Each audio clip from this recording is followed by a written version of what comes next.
Баршаңызға қайырлы күн, менің YouTube көрермендерім, каналыма қош келдіңіздер.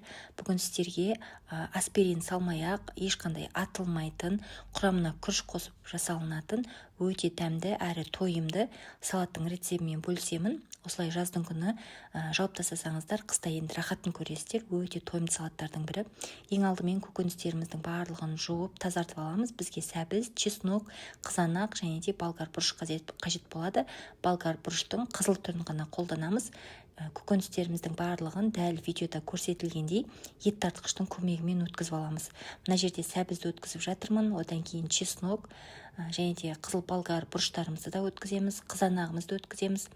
Барлық грамдарын мен осы видеоның описание бөліміне жазып қалдырамын. Сол жерден қарасаңыздар болады. Менің парақшамда басқа да қысқа арналған банка жабу рецептері бар, қыздар. Парақшама кіріп қарасаңыздар болады. Және де менің каналыма тіркелмеген болсаңыздар, дәл қазір тіркеліп алуды ұмытпаңыздар.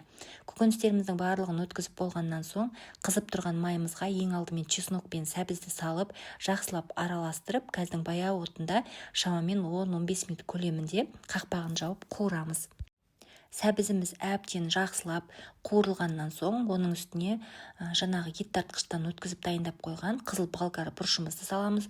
Жақсылап араластырып, қақпағын жауып, тағы да шамамен бір 15 минуттай газдың баяу отында бұқтырып қалдырамыз.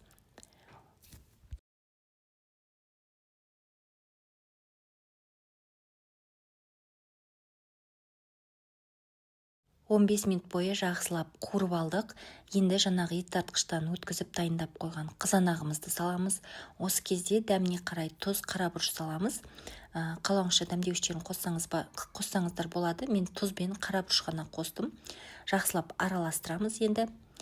Дәміне қарай паприка қоссаңыздар да болады, және де ас көктен укроп пен петрушканы ұсақтап турап қоссаңыздар да болады, бірақ мен қосқан жоқпын. Ас көкті менің отбасымдағылар аса қатты ұната бермейді. Енді жақсылап араластырып, қақпағын жауып, тағы да 15 минут бойы газдың баяу отында бұқтырып қалдырамыз. Келесі кезекте күріш саламыз. Күрішті жақсылап салқын сумен бірнеше қайтара жуамыз. Осындай шай кесені қатты толтырмай салыңыздар.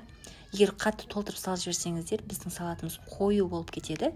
Сол себепті аса көп салудың қажеті жоқ. Жақсылап араластырып, күрішіміз толықтай езіліп піскенге дейін газдың баяу отында қақпағын жауып қалдырамыз.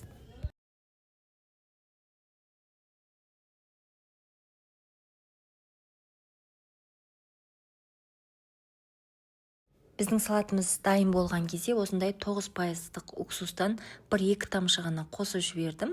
Жақсылап араластырамыз. Осымен салатымыз дайын. Банкаларымызды да міндетті түрде жақсылап булап алыңыздар. Мен барлық банканы осылай манты қазанда булап алдым. Енді дайын болған банкамызға жаңағы салатымызды құямыз. Қақпақтарын жауып, арнайы банка жабатын құрылғымен жауып тастаймыз. Қыздар, міндетті түрде осы рецептпен жасап көріңіздер.